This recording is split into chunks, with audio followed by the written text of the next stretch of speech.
Hi guys, it's Dom here from the Creative Condition and Wobbling About Rocking Out. Just had a wonderful chat with the amazing Lucy Nichol, an author originally from Hull, about her books, The 27 Club and the upcoming Parklife as well, future plans, creative processes, and loads more besides that. So thank you so much for checking this out. Thanks for watching, thanks for listening, and we will speak to you really soon. Take it easy.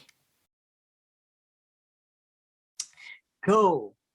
Cool. All right. Well, I'm sat with Lucy. It's an absolute pleasure to sort of spend time with you. Obviously, done a lot of work over the years. Kind of want to get a little bit into your creative process, a little bit what sort of a typical day in your life is like. Because we were talking a little bit before we started about wearing different hats and wearing a lot of hats. It feels like to me you've got quite a few hats. So, what's life like for you at the moment? What's a day in your life like at the moment?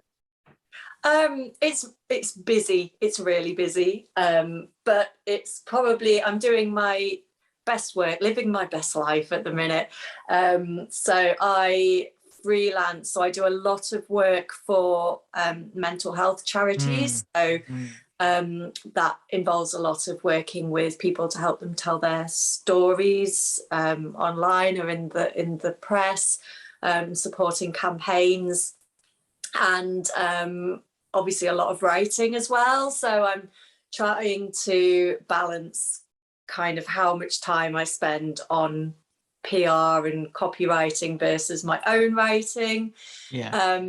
So it's very varied and brilliant and just really busy. And I don't suppose there is a typical day. And I think that's the brilliant thing about freelancing is that I kind of go with how I feel. So of course, if I've got a meeting or a deadline, I work to it. But these days, unless I do have something booked in the diary early doors, I don't even set my alarm and I work when my body and my mind is That's ready. good.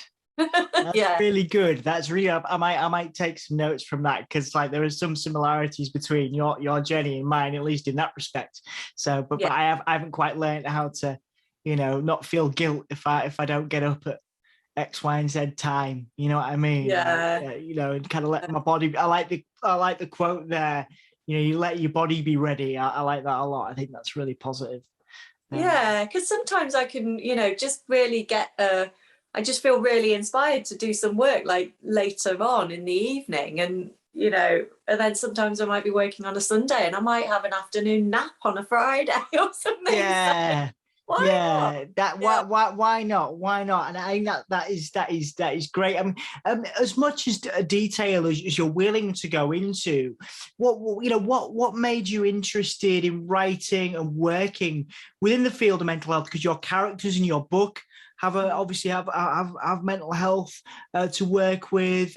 They also obviously you do a lot of work freelance wise around mental health as well. So what has that always been a passion point for you and an interest? I suppose um I suppose from around 2014, 15, and I started working with I was working for a university and I was working with academics in social sciences. So and there's often a lot of crossover when you look at issues like Mm, homelessness. So I started getting interested around then. And then I went to work for housing association and we had lots of supported accommodation. If you can hear any strange noise in the background, by the way, my chickens are just screeching. I don't know why. it's okay. It's all right. We also have chickens. My dog is usually rustling around, so it's just the nature of these things. It's Yeah. absolutely fine. Don't worry. So yeah, that's when I first started getting interested in learning a bit more about it. But actually, from a personal point of view, I had lived with an anxiety disorder for years, and the symptoms, it was on and off, it was up and down over the years, but um, I had struggled with panic attacks, and I had struggled with some quite bizarre thoughts and Mm, worries. It was around the time I was at the university. I remember I would be getting on the bus and I was convinced that the bus was going to topple over, and it became a little bit of a obsession of mine. So, right. I was struggling with my own mental health. I'd been to the doctors and counselors on and off for years.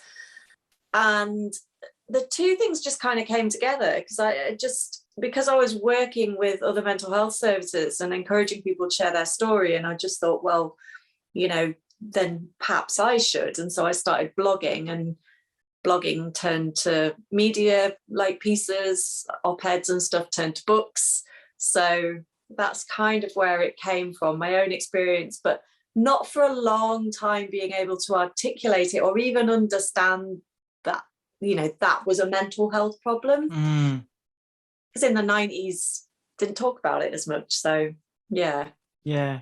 I mean, that is interesting there, because that process of understanding, you know, you had to go through, you know, must have been, you know, challenging its own way. But, you know, again, going from that kind of work to then understanding yourself, to then writing books, you know, what was that like, to being able to, even though you're not necessarily, you know, they are your characters, they're not necessarily entirely associated with you or your life experience.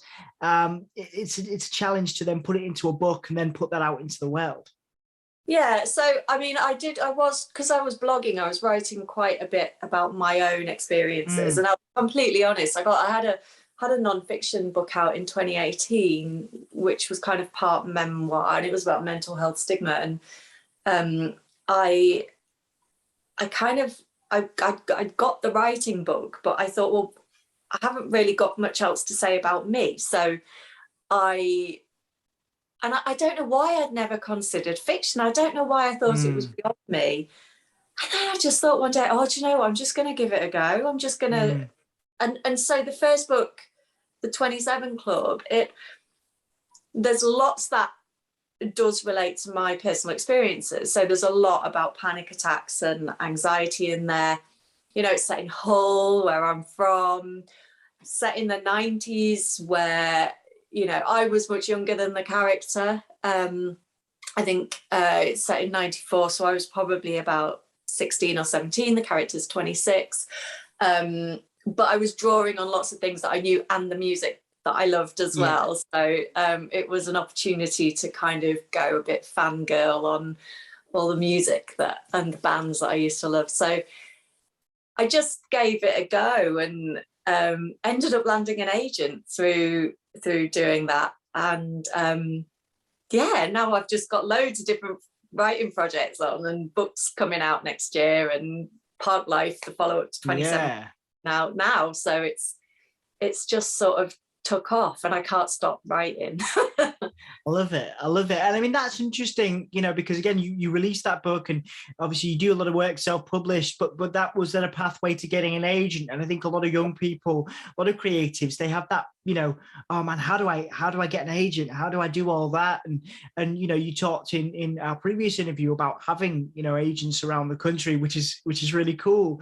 But what was the process like? Did you obviously release the book, and you have that passion and that love that you've put out there, and all of a sudden you have interest from, you know, 3,000 odd people, you know, reading the book, but also agents that want to get involved. What was that like for you to have, you know, to put so much of your heart and soul into a project, and then have people be interested in it, not only fans, readers, but also agents as well? Well, I mean, you know, it's not an easy process. No. It's and it can be really disheartening. And the amount of times I've just thought, oh, I'm rubbish at this, I've got to give up. Because before I got my agent, you know, I'd had so many rejections, and I was really lucky with Jo that she knew that what I had wasn't quite ready for the world. Okay. But saw something in it, and so she took me on, because I basically sent her what I'd written for 27 Club, and she took me on from that, but knowing that it wasn't a finished project. And so she's invested quite a lot of time in me, kind of, you know, giving me a little bit of advice about where to take the book and stuff like that. And so, you know, she's really helped me shape it. And so that has been lovely, because writing can be quite lonely. And I just think when you've got an agent, well, you're just not alone anymore, and you've got someone on your side. So, you know, that's great. So Jo's just an absolute godsend. But yeah, when people read the book, it's just an amazing feeling. I can't imagine ever getting tired. I'd be surprised if even like the likes of Joanne Harris or, you know, Matt Haig or Douglas Stewart, like, let it go over their heads. I imagine they must get that buzz all the time, even though they're selling millions of books, because it's just such a special thing for somebody to have gone into the world that you've created and really enjoyed it and lived it and really, like, you know, cheered on the characters and got behind them and recognized themselves in them.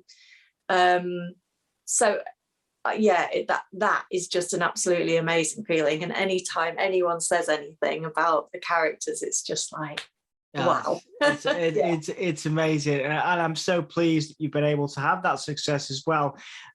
What about, you know, in terms of advice for pitching, you know, because again, you know, you sent the work with the unfinished kind of creation out, and then obviously had a world of success come from that. Obviously doesn't work like that for everybody, but what would be your tips for anybody who takes inspiration from your work and your general vibe, because you seem like a very positive person, but obviously, you know, very considered around the the creation, because you've created characters that matter to people. You've created a project that really matters. What would be your advice to anybody else who wants to not copy you or not rip off your ideas? That's not what I'm trying to say, but you know what I mean, like in terms of, you know, writing something, then pitching it to agents and doing all that, because it seems like a lot. Yeah, so I suppose two things. I think, well, there's probably more than two things I'm going to reel off, but I think first of all, kind of make sure you're reading as well. Like, you can't, I think it's difficult to write if you don't have an understanding of what's out there and what people are loving.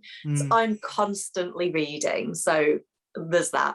I think immersing yourself in the sort of writing community is really important. I got so much support from other writers, so, you know, they might have had their first books published and they were really lifting me up and helping me with early reads. And so the writing community is really lovely and supportive, so definitely that. And I think also I think you have to recognize that you will get a lot of rejections. That is part of the course. It's what happens. But I suppose preparing yourself and making your work as good as you possibly can in advance. So I actually worked with another author called Angela Clark, who, because you can have like a manuscript assessment. So I didn't pay for a full manuscript assessment. I did it quite early on when I just had a few chapters. And it was just so brilliant getting this report back and these ideas and these thoughts about where I was going with my character and everything.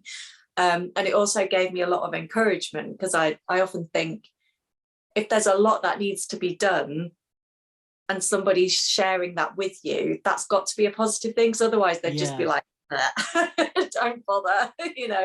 So, you know, she spent a lot of time giving me thoughts and advice.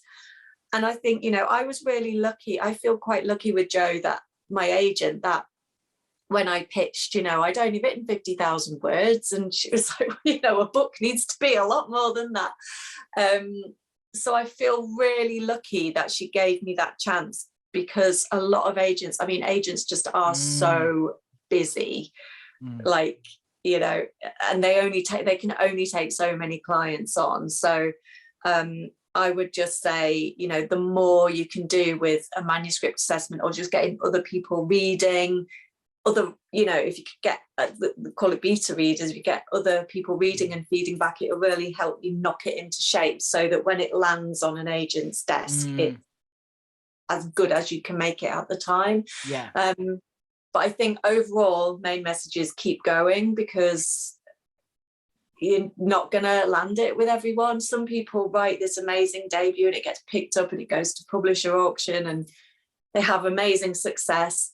But even when we think about writers like Douglas Stew, who wrote Sugar Bane, I'm sure I read somewhere that was 10 years in the making, that book. So if it was his debut novel, which I think it was, it didn't just didn't write it in, novel writing month of November, send it off. It was 10 years hard slog. And I think whatever kind of writer you are, even if you're writing out a book every 6 months, each one's gonna have different selling points, and some might not be very good, and you just have to keep going, and you keep practicing and learning and reflecting, and so you do need to be resilient, because there's a lot of knockbacks.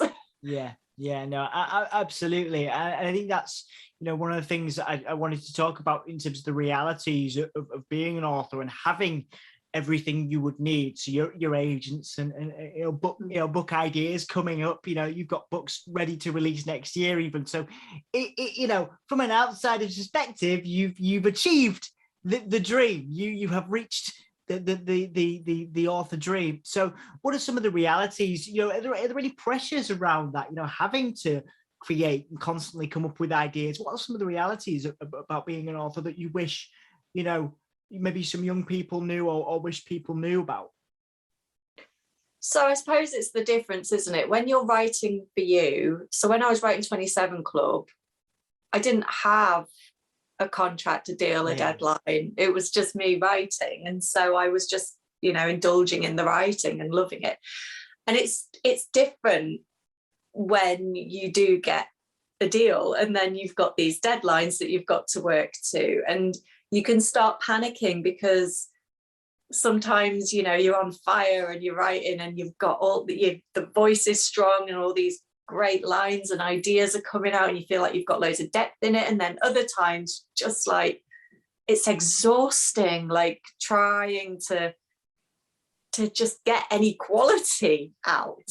And times like that I literally just start writing kind of like what happened next, and she had a cup of tea and then he did this, and just to get something down and then go back over it when my brain's ready.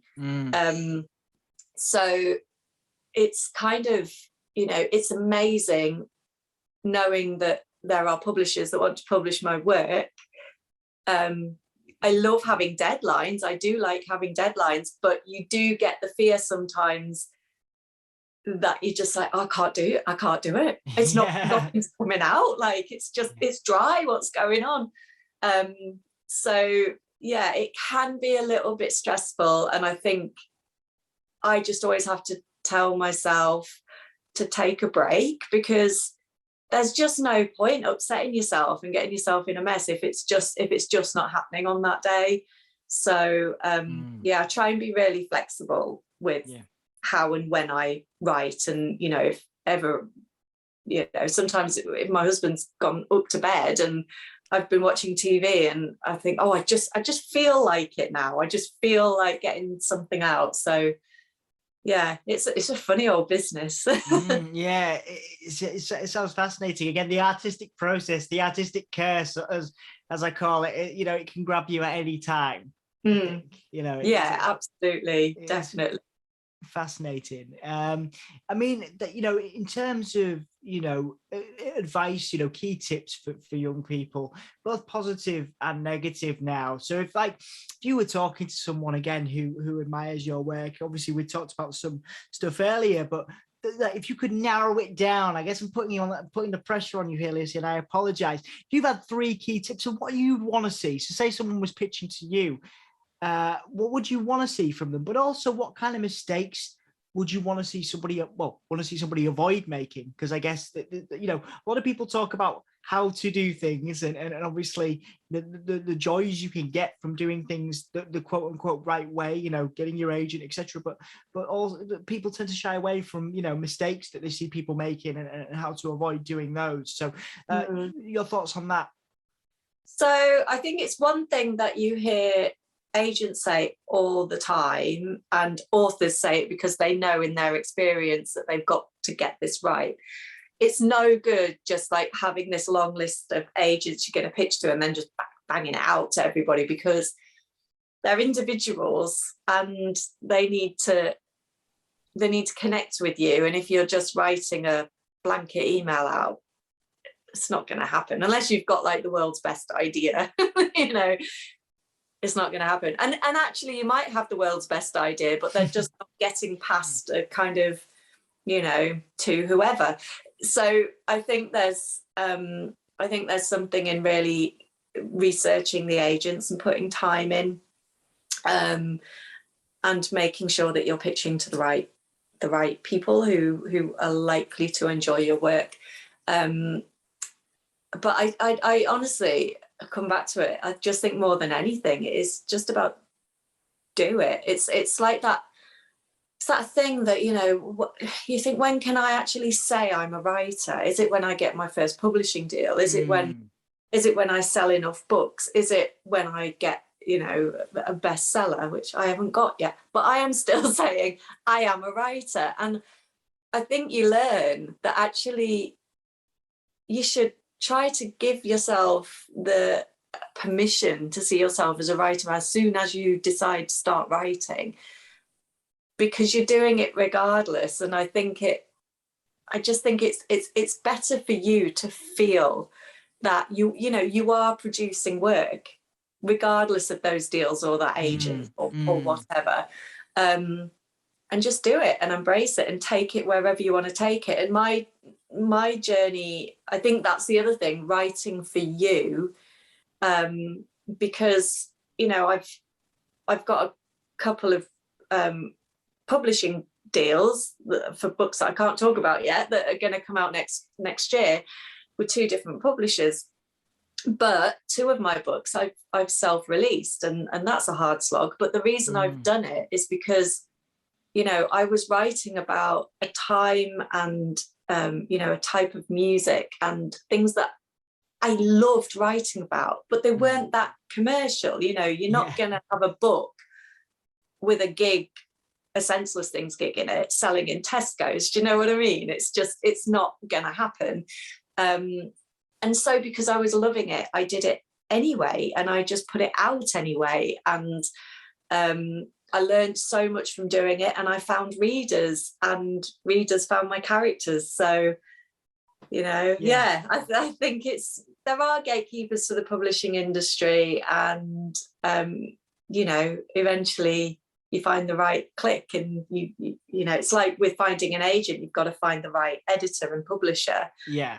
But there are lots of authors who do self-release or do a hybrid of self-release and traditionally published. So, you know, I think it's just, you don't have to get that publishing deal. There's so much you can do yourself, whether it's entering short story competitions or self-publishing your book, or, you know, taking part in writing workshops or whatever. There's a lot you can do. You are a writer regardless. Yeah, absolutely. You are a writer, and having that, you know, no matter where you're at, you know, whether you're self-publishing, whether you've just put something out online, you are a writer, and I think there's a lot of confidence that can come from that. And this, you know, it's lovely to hear your insight.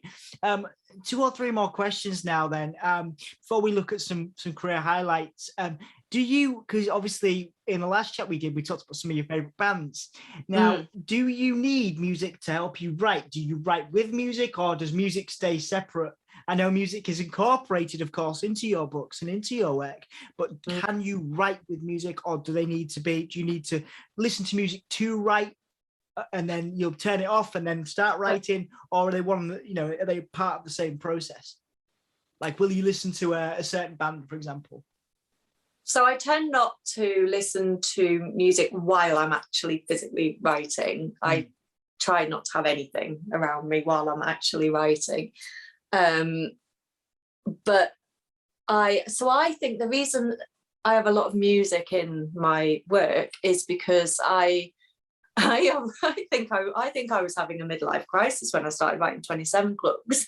Like, I've turned 44 this month, and I started writing 27 Club 4 years ago. So yeah, around when I turned 40, and was it then? Yeah, sometimes around then. I started writing it, and I had started like missing my youth and getting very nostalgic and listening to more and more and more 90s music. So I don't know which came first. I don't know whether I decided to write this book and therefore I started listening to music, or I was already listening to the music and then decided to write the book. I'm not sure. I think probably the latter. So I listen to it all the time. I listen to music a lot, but I tend not to when I'm actually writing, unless I feel like I need to sort of pick me up and put some really loud upbeat music. Well, I'd call it upbeat. My husband calls my music just awful. I mean, it goes. He's like what my parents used to say. It's just noise. Yeah, no, I've been there, Lucy, for sure. Yeah, I've been there for sure. Well, we'll do some quick fire music questions at the end, but I do want to ask about some career highlights. Now, for me, listening to or seeing or reading rather, when you were able to take the 27 Club and do the stage thing, you know, that's cool. But I also think it's beautiful that you've taken a character, Emma, and put, you know, that story through 2 books. And being able to have that continuity in your character. So you know, those for me, if I was putting like my opinions on your work, I'd be like, wow, that is amazing. That must be a career highlight for you. But you know, in your own words, you know, some of the career highlights, you know, that you've been through, because there's a lot there, isn't there? I think it's amazing, you know, like I say, that you've been able to have a stage adaptation and that you've had the creative insight to be able to, you know, watch a character develop a character through, you know, different books. I think that's a wonderful thing. Yeah, and I think the stage play was definitely a highlight, and the reason being is, so my husband adapted the book. I was involved with it, so I was involved in the planning, you know, which, because you can't have a cast of like 50 characters on stage, don't have the budget for that, or the room. So I was involved in the planning and everything. But I think what I loved so much about that was that there were these characters that I created and that I fell in love with, and then for somebody else to take them into different scenes and doing different, you know, they're just living and breathing in other ways beyond, you know, where I've already taken them. So that was just wonderful. But then of course having the cast, you know, and actually seeing, we had an amazing cast. We had I want to keep calling her Emma. We had Rachel playing Emma, Andrew playing Dave, and then we had Steve playing Tell, and they were just so perfect. And seeing them bring the characters to life is just the most magical thing. So I think that is the career highlight, because it just took these imaginary people that I absolutely adore to this whole other place and this whole other level, which was just gorgeous. Yeah, a beautiful experience that again, you know, not many people could say that that's happened to them, you know, that you know, been taken to stage. So that is wonderful. And again, even though, you know, it was a while ago, congratulations, because I think that's, you know, it's a great example of what is possible, I think. Yeah. Which is a lot of the work we do is speaking to people like yourself who have achieved stuff, you know, and been able to achieve stuff that perhaps a lot of people wouldn't have thought possible. And I think that is a wonderful example of what you've been able to do. Some quick fire questions then before we do the press the press and plugging bit at the end. Favorite tune for a bad day? Oh my God. Put you on the spot. I'm going to say the first one that comes to my head, which is Sound System by Operation Ivy, because it's, yeah, it's great, you know. Even my husband likes that one. There you go. Favorite tune for a good day? Favorite tune for a good day. Oh God. No Senseless pressure. Things, Everybody's Gone. Cool. Your desert island discs, like I'm going to give, you know, people say, you know, your desert island, you get one, but I'm going to give you 3. I'm going to give you 3 records that you can listen to for the rest of your life. If you are, you know, if you only have those 3 records, what do you listen to and why, if you can? So Wolf Alice, I would have Wolf Alice, Blue Weekend. I would have Senseless Things, Postcard CV, and I would have Babes in Toyland Fontanelle. Nice. Yeah. Okay, cool. Favorite live show you've ever been to? Oh my God. Well, do you know what? I'm going to say a recent one because I can't remember. I went to see Hole and The Prodigy and Senseless Things and Teenage Fan Club and all sorts when I was younger, but it was so long ago. It's hard to remember. I'm going to say going to see Wolf Alice actually with my stepson, and that was because seeing the absolute joy in his face, being totally lost in the music that he loved and it being brilliant music. It was just wonderful. So Wolf Alice. Fantastic. Okay, most underrated band of all you could pick of all time, a band that you think deserves more attention. Oh, so recently I've been listening to the Ras, okay. And I just think they need to be huge because I just think that every single song just sounds like an anthem. So the Ras, definitely. Okay. Last quick fire question: if somebody's listening to this, watching this, whatever, and you need to think of a band you would recommend to anyone regardless of genre, anyone regardless of where they live, what their taste is, what band are you recommending them? A universal band for you? The Ratings. Okay. I like them. The Ratings. Cool. Slice of Lime, so much fun. So yeah. Right. I was listening to them the other day and I actually said to my husband, I cannot understand how anybody can dislike the Ratings. So yeah. Okay, cool. I like it. Well, lovely to get some of your musical taste in there. This is the press and plugging question. So obviously you have a book coming out next year on mental health stigma, which I know you can't talk too much about right now. What can you tell us about that you've got coming up, and where do you want people to go? Where do you want to send people? So I've got a non-fiction book about mental health stigma coming out early next year, and I'm also working on a comedy, a rom-com for another publisher, but I can't say anything about that yet. And then I've got Parklife that's just coming out now. So the ebook is out on the 1st of June. Hardback is out 1st of June. Paperback is available immediately. So, so please pick up Parklife or the 27 Club if you've not read it. But Parklife, it's the sequel, but it can be read as a standalone. So, yeah, and just come and say hi to me on Twitter, I would say.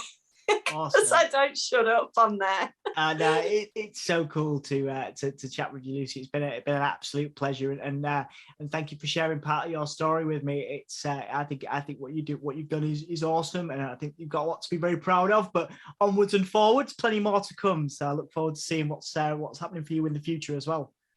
Thank you very much. It's been lovely to chat.